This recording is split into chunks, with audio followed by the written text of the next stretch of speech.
Hi everyone, welcome to my channel. நான் உங்கள் ராகுல். இன்றைக்கி எந்த படத்தை பற்றி பார்க்க போகிறோன்னா, பிக் பாஸ் ராஜு நடிச்சிருந்த பண்பற்ற ஜாம் படத்தை பற்றி பார்க்க போகிறோம். இந்த படத்தோட கதையை ஓப்பன் பண்ணால், ராஜுவோட அம்மா அப்பா 2 பேரும், அதாவது ஹீரோவோட அம்மா அப்பா சார்லியும் சரண்யாவும் வந்து ஒரு கல்யாணத்துக்கு போகிறாங்க. அப்போ கல்யாணத்துக்கு போனப்போ எதர்ச்சியாக வந்து சார்லியோட காலேஜ் ஜூனியர் தேவதர்ஷினியை பார்க்குறாரு.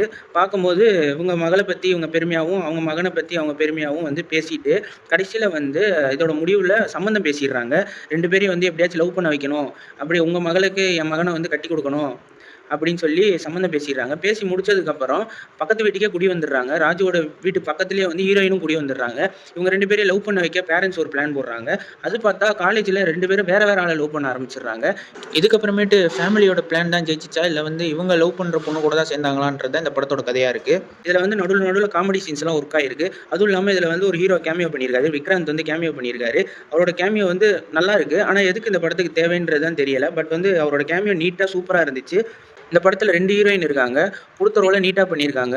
அதுக்கப்புறம் பார்த்தீங்கன்னா வந்து மைக்கிள், அவரோட ஃப்ரெண்டாக வர மைக்கிளோட கேரக்டரும் நல்லா இருந்துச்சு. இதில் விஜய் டிவி பப்புவும் நடிச்சிருக்காரு. அதுபோக வந்து நிறையா வந்து காமெடி சீன்ஸும் ஒர்க் அவுட் ஆகிருக்கு. அதுலேயும் எமோஷனலாக கடைசியில் வந்து இந்த ஜென்ரேஷனை புரிஞ்சிக்கவே முடியலை அப்படின்னு சொல்லி சரண்யா பேசுகிற வந்து டைலாக் வந்து சூப்பராக இருந்துச்சு. சார்லியும் அவர் கொடுத்த ரோலை நீட்டாக பண்ணியிருக்காரு. அடுத்து இந்த படத்தோட பேக் போனாக வந்து நிவாஸ் கே பிரசன்னாவோட மியூசிக்கை சொல்லலாம். எல்லா சாங்ஸும் வந்து கொஞ்சம் கேட்குறதுக்கு நல்லா இருக்குது. பிஜிஎம்ஸ்லாம் வந்து எமோஷனலுக்கு ஏற்ற மாதிரி சூப்பராகவே போட்டிருக்காரு. மொத்தத்தில் பண்பற்ற ஜாம் வந்து வீக்கெண்டில் ஃப்ரெண்ட்ஸோட பார்த்து என்ஜாய் பண்ண வேண்டிய ஒரு படம். இந்த ரிவ்யூ பிடிச்சிருந்துச்சுன்னா லைக் பண்ணுங்கள், ஷேர் பண்ணுங்கள், கமெண்ட் பண்ணுங்கள். நெக்ஸ்ட் ரிவ்யூவில் பார்ப்போம். Stay peace, stay safe.